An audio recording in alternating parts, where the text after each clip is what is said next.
Assalamualaikum warahmatullahi wabarakatuh. Baiklah teman-teman semua, pada hari ini kami dari kelompok 6 akan menampilkan hasil presentasi kami tentang usaha tani sistem pertanian terpadu, cabai, kopi, dan kelinci. Saya Diana Anggreni sebagai moderator dan selanjutnya rekan-rekan saya. Perkenalkan, nama saya Agi Fitriani, nomor BP 1710233004. Nama Febi Novela BP 1710232036. Perkenalkan, nama saya Mai Sukmasari, BP 1710232029. Perkenalkan, nama saya Nabila Yasal Sabrina Putri Sinatra, BP 1710233006. Perkenalkan, saya Fahira Natasha, BP 1710232023. Perkenalkan, nama saya Anggun Fitriayanat, nomor BP 1710233005. Perkenalkan, nama saya Ahmad Razila Saputra, BP 1710232027. Sistem pertanian terpadu pada hakikatnya adalah memanfaatkan seluruh potensi energi sehingga dapat dipanen secara seimbang, melibatkan makhluk hidup dalam satu atau beberapa tahapnya, dan memerlukan jangka waktu tertentu dalam proses produksi. Pertanian terpadu merupakan pilar kebangkitan bangsa dengan cara menyediakan pangan yang aktual bagi rakyat Indonesia. Dalam segi ekonomi, pertanian terpadu sangat menguntungkan bagi masyarakat karena output yang dihasilkan lebih tinggi dan sistem pertanian terpadu ini tidak merusak lingkungan karena sistem ini ramah terhadap lingkungan. Usaha tani cabai, kopi, dan kelinci. Tanaman cabai dan kopi merupakan komoditi yang dapat ditanam dalam satu lahan secara bersamaan.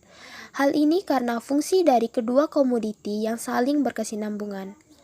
Dalam sistem pertanian terpadu, biasa dilakukan penanaman dua tanaman atau lebih secara bersamaan maupun menanam beberapa jenis tanaman yang dikombinasikan juga dengan peternakan.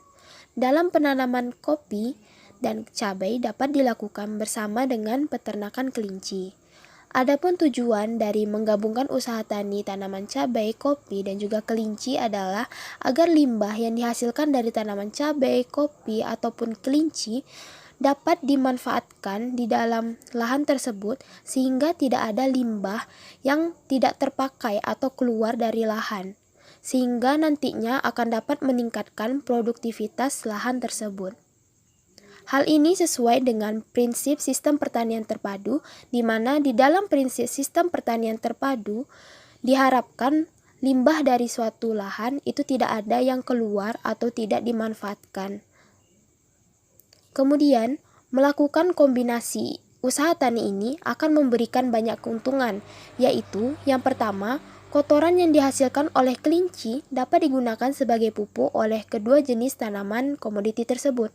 Selain kotoran, urin kelinci juga dapat digunakan sebagai pupuk untuk tanaman cabai dan juga kopi.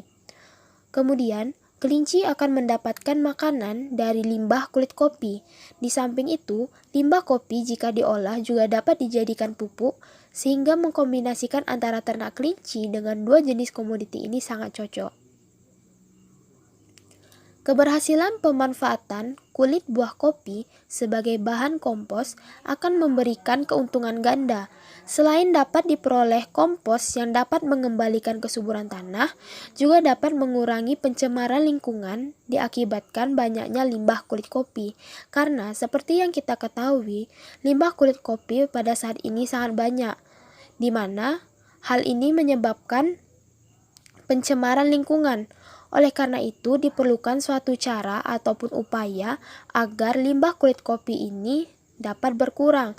Salah satu cara ataupun upaya yang dapat kita lakukan adalah dengan memanfaatkan limbah kulit kopi dengan membuatnya menjadi pupuk ataupun pakan ternak.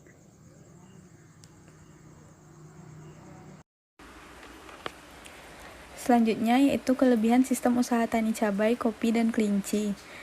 Sistem usaha tani ini memiliki beberapa kelebihan. Yaitu yang pertama, di dalam suatu lahan terdapat berbagai macam usaha tani, yaitu kopi, cabai, dan kelinci, sehingga dapat meningkatkan produktivitas usaha tani pada lahan tersebut, baik secara ekonomi, ekologi, dan lainnya. Yang kedua, yaitu kulit dari buah kopi dapat dijadikan sebagai pupuk untuk tanaman cabai. Yang ketiga, yaitu selain untuk pupuk, kulit kopi juga dapat dijadikan sebagai campuran untuk pakan kelinci, sehingga dapat meningkatkan pertumbuhan dari kelinci. Yang keempat, yaitu kotoran dari kelinci dapat dijadikan pupuk bagi tanaman kopi dan cabai. Yang kelima, yaitu menciptakan kemandirian karena input yang akan diberikan pada lahan yang digunakan untuk tanaman baik untuk cabai, kopi maupun kelinci berasal dari lahan itu sendiri, baik kotoran kelinci, limbah dari tanaman kopi ataupun dari tanaman cabai dan lainnya.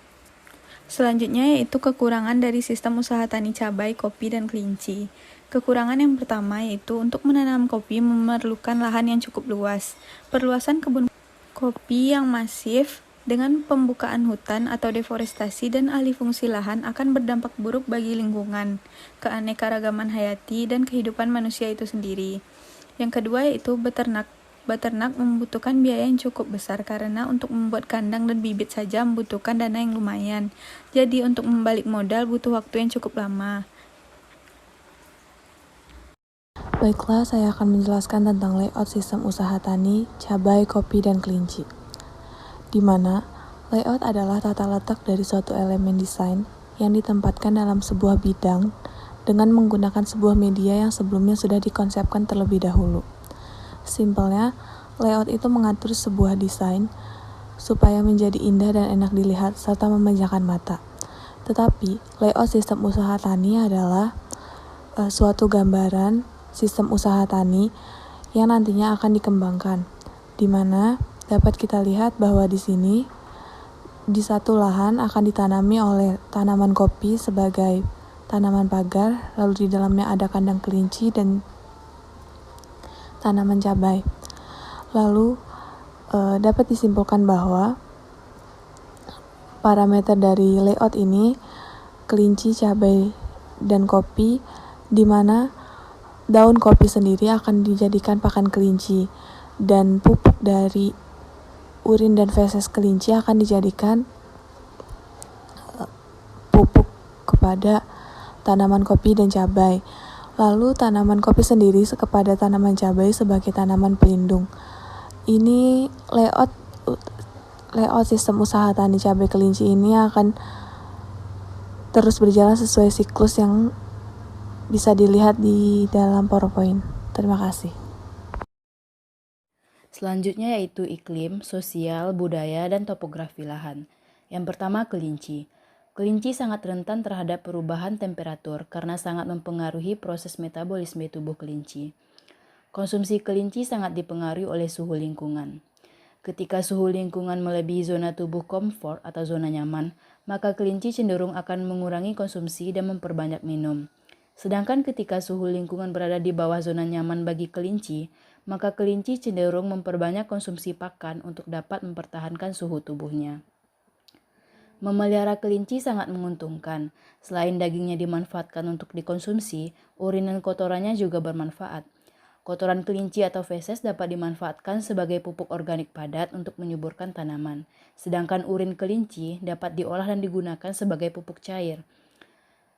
Ternak kelinci akan menghasilkan urin dan feses yang dapat digunakan sebagai pupuk tanaman. Sementara hijauan dan rumput yang tumbuh di lahan pertanian dapat dimanfaatkan sebagai pakan ternak kelinci. Pemanfaatan urin dan feses kelinci sebagai pupuk organik memang menguntungkan, di mana kita bisa menghemat biaya pembelian pupuk dan tentu saja tanaman yang dihasilkan lebih sehat karena tidak mengandung residu pupuk kimia. Selanjutnya yaitu tanaman kopi. Ketinggian tanaman kopi dapat menentukan bentuk biji kopi yang dihasilkan. Kopi dapat ditanam di ketinggian lebih dari 1.300 mdpl. Ketinggian lahan tanaman kopi ini juga berpengaruh terhadap curah hujan dan suhu udara.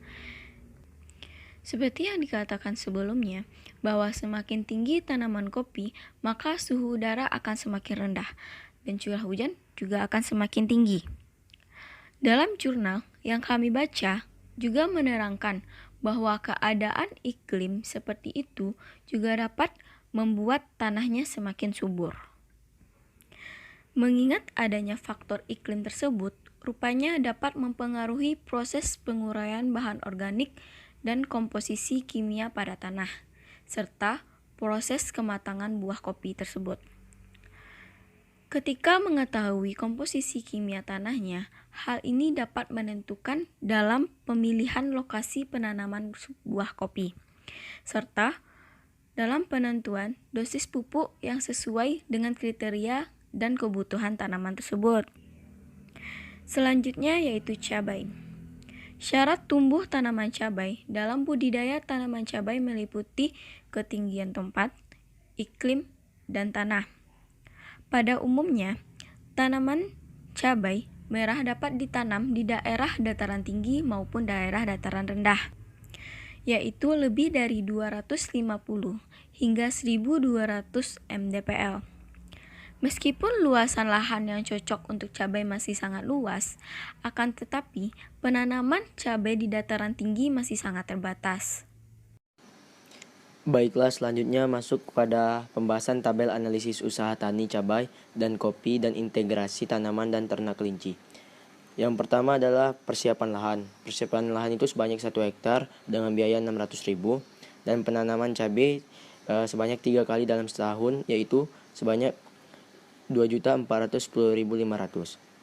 Kemudian benih 1 pak yang isinya 25 gram itu harganya 96.000.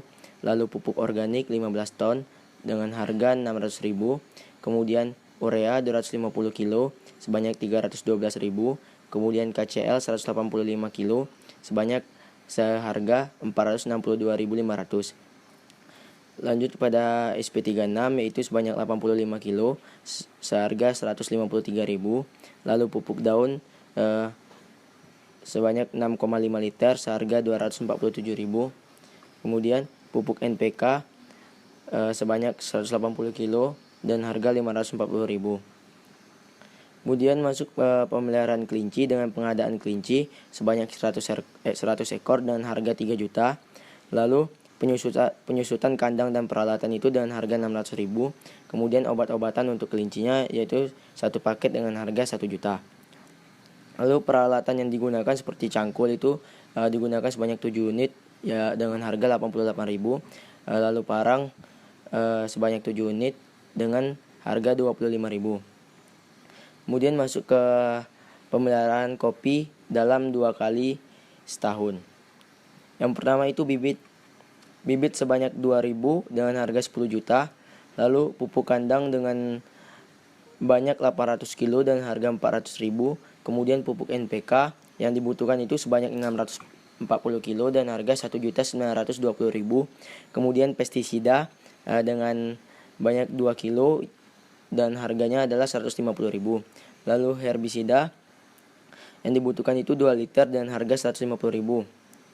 Kemudian saat pemanenan cabai, jadi tenaga kerja yang dibutuhkan itu sebanyak 5 orang 500.000 dan 3 orang 300.000 pada sistem integrasi tanaman dan ternak. Lalu transportasi yaitu yang dibutuhkan 1 truk dengan biaya yang dibutuhkan itu 1.500.000. Kemudian hal lain yang nantinya diperlukan atau kepentingan mendesak itu dibutuhkan uang sebanyak 500.000. Jadi untuk total pengeluaran biaya produksi 1 hektar dalam 1 tahun itu adalah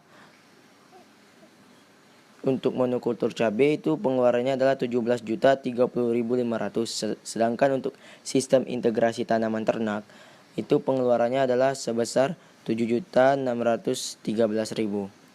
Kemudian penerimaan penjualan hasil panen cabai itu sebanyak 7 ton dengan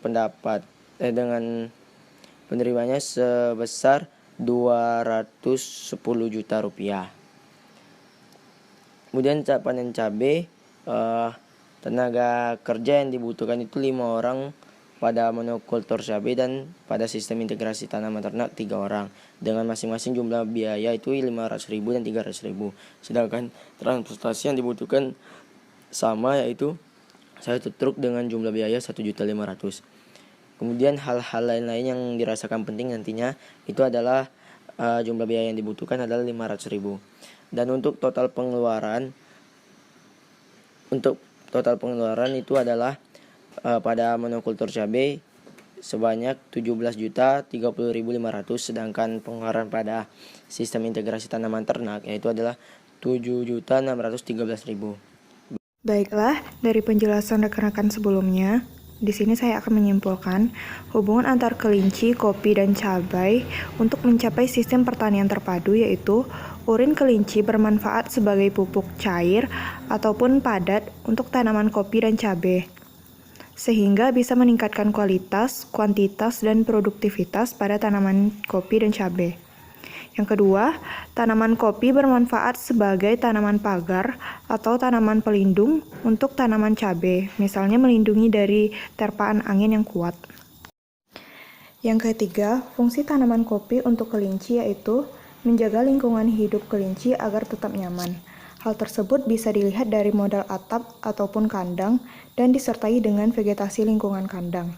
Pepohonan di sekitar kandang sangat berperan penting dalam menjaga fluktuasi perubahan suhu yang drastis. Sirkulasi kandang dari tipe atap monitor dan model kandang terbuka dengan dibatasi naungan vegetasi penghalang angin dapat menjadi pilihan dalam membangun kandang kelinci di daerah tropis. Saya Diana Anggraini selaku moderator. Jika ada salah kata saya mohon maaf. Wabillahi taufik wal hidayah. Wassalamualaikum warahmatullahi wabarakatuh.